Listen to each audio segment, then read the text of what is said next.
రజనీకాంత్ తో నెల్సన్ తీసిన movie Jailer. Tamannaah female lead గా చేసిన ఈ సినిమా వరల్డ్ వైడ్ గా విడుదలైంది. మరి ట్రైలర్ లానే సినిమా కూడా హిట్ అయిందా? ఫైనల్ రిపోర్ట్ ఏమని తేలింది? Just watch it. దర్బార్, పెద్దన్నయ్య లాంటి ఫ్లాప్లతో ఢీలా పడ్డ రజనీకాంత్ జైలర్ గా వస్తున్న టైంలో పెద్దగా హైప్ రాలేదు. కానీ ట్రైలర్ కి వచ్చిన రెస్పాన్స్ తో అంచనాలు మారిపోయాయి. రిలీజ్ కి ముందయ్యే బిజినెస్ 122 కోట్లు దాటితే యుఎస్ అడ్వాన్స్ బుకింగ్స్ $1 మిలియన్ దాటాయి. దీంతో ఓపెనింగ్స్ 80 కోట్లు దాటుతాయనే అంచనాలు పెరిగాయి. ఇంత హైప్ తో వచ్చింది Jailer movie. Retired police officer అయిన హీరో ముత్తు ఏసీపీగా పనిచేస్తున్న తన కొడుకు మిస్ అవటంతో రంగంలోకి దిగుతాడు. దొంగల ముఠాను వేటాడతాడు. మరి ఫైనల్ గా భాషా స్టైల్లో ఉన్న తన ఫ్లాష్ బ్యాక్ తో తన ప్రెజెంట్ కి ఉన్న లింక్ ఏంటి?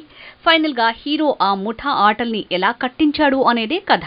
తెలిసిన కథనే మలుపులు తిప్పే కథనంతో ఆసక్తికరంగా మార్చాడు దర్శకుడు నెల్సన్.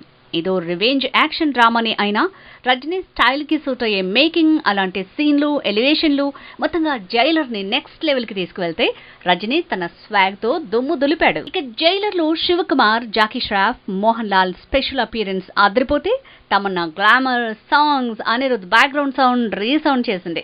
ఎడిటింగ్, సినిమాటోగ్రఫీ ఇలా అన్ని కలిసి బాగా కుదిరిన మూవీగా జైలర్ ఫోకస్ అవుతోంది. జైలర్ లో first half comedy, action, hero ఎలివేషన్లు అదిరిపోతే సెకండ్ హాఫ్ లో కొన్ని ల్యాగ్ ఉన్న సీన్లు, తెలిసిన రివెంజ్ డ్రామా ఫార్ములానే అన్న అంశాలు కాస్త నిరుత్సాహపరుస్తున్నాయి. కానీ ప్రీ క్లైమాక్స్ తో వోల్టేజ్ పెంచిన దర్శకుడు మొత్తానికి జైలర్ ని బాక్స్ ఆఫీస్ రూలర్ గా మార్చేశాడంటున్నారు.